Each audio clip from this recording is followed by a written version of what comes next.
नमस्कार बच्चों, मैं कविता पाठक आज 8वीं कक्षा के विद्यार्थियों की पाठ्य पुस्तक नवीन संकल्प हिंदी पाठमाला के साथ उपस्थित हूँ।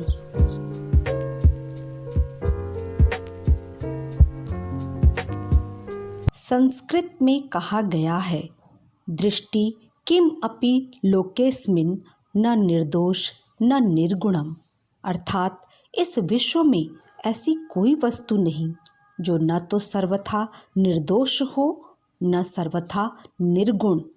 प्रकृति में सभी वस्तुओं में कुछ दोष भी रहता है और कुछ गुण भी। आज इस वीडियो के माध्यम से हम ऐसे व्यक्तित्व की चर्चा करेंगे जिन्होंने अपनी अच्छाइयों और श्रेष्ठ कार्यों द्वारा समाज में सम्मान और उच्च स्थान पाया। आज इस वीडियो में हम जिस महान व्यक्तित्व की चर्चा करने जा रहे हैं वह नेत्रहीनों के मसीहा कहे जाते हैं। नेत्रहीनों के मसीहा अर्थात लुई ब्रेल, जिन्होंने नेत्रहीनों को शिक्षा का संसार दिखाया था। लुई ब्रेल का जन्म 4 जनवरी 1809 में पेरिस से कुछ दूर स्थित कुफ्रे नामक गांव में हुआ। उनके पिता रेन सिमन ब्रेल बहुत गरीब थे। उनकी एक छोटी सी फैक्ट्री थी जिसमें वे घोड़ों की लगाम, जीन आदि बनाते थे। एक दिन 3 वर्षीय लुई खेलते हुए अपने पिता की फैक्ट्री में आ गया। पिता किसी से बात कर रहे थे। उसने चमड़ा काटने का औजार उठाया पर वह उसे संभाल न पाया और औजार आँख में लग गया। खून की धारा बह निकली। समुचित इलाज का प्रबंध न होने से उस आँख की रोशनी के साथ दूसरी आँख की रोशनी भी चली गई और वह नेत्रहीन हो गया। समय के साथ धीरे धीरे लुई ने सामंजस्य करना सीखा।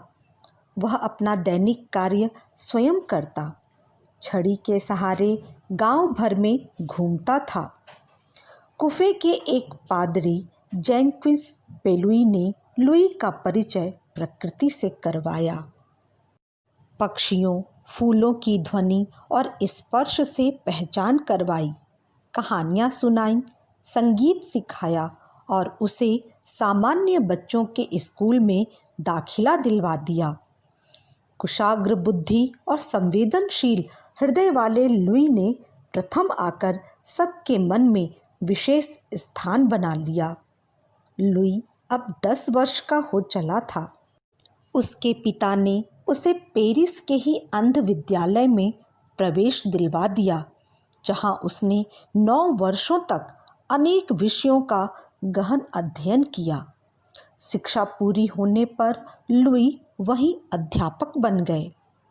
उन दिनों मोटे कागज पर अक्षरों को बड़ा और उभार कर लिख दिया जाता था, जिन्हें नेत्रहीन बालक उंगलियों के स्पर्श से पहचानते थे। इस प्रकार पढ़ना अत्यंत कठिन था। अपने स्कूल के दिनों से ही लुई ने बार्बियर द्वारा बनाई गई 12 बिंदुओं की लिपि को आधार मानकर उसे विकसित करना शुरू कर दिया था। वे रात रात भर जागकर अक्षर बनाते, मित्रों और नेत्रहीन विद्यार्थियों से पढ़वाते, सुधार करते और फिर काम में जुट जाते। इस प्रकार के अनेक प्रयोगों के पश्चात अंततः लुई ने 1837 में अपनी इस लिपि को संसार के सम्मुख रखा। धीरे धीरे इस लिपि को मान्यता प्राप्त हुई और इसे ब्रेल लिपि के नाम से जाना गया। लुई की पाठशाला में तो इस लिपि से पढ़ाई बहुत पहले से ही होती थी, किंतु इसे सरकारी मान्यता 1852 में मिली। उनके देहांत के बाद समय समय पर इस लिपि में परिवर्तन हुए, किंतु नाम ब्रेल लिपि ही रहा। 1950 में पेरिस में और 1952 में बेरूत में इस लिपि में एक रूपता लाने के लिए सम्मेलन हुए और इनके आधार पर भारतीय ब्रेल का विकास किया गया।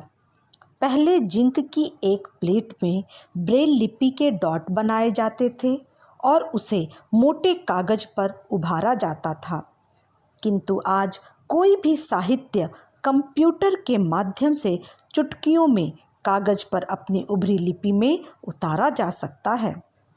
नेत्रहीनों के लिए लिखा जाने वाला साहित्य ब्रेल साहित्य कहलाता है। हम लुई को एक मसीहा के रूप में जानते हैं, जो नेत्रहीनों की दुनिया में ज्ञान का प्रकाश लाए। उनका देहांत 43 वर्ष की आयु में 6 जनवरी 1852 में हो गया।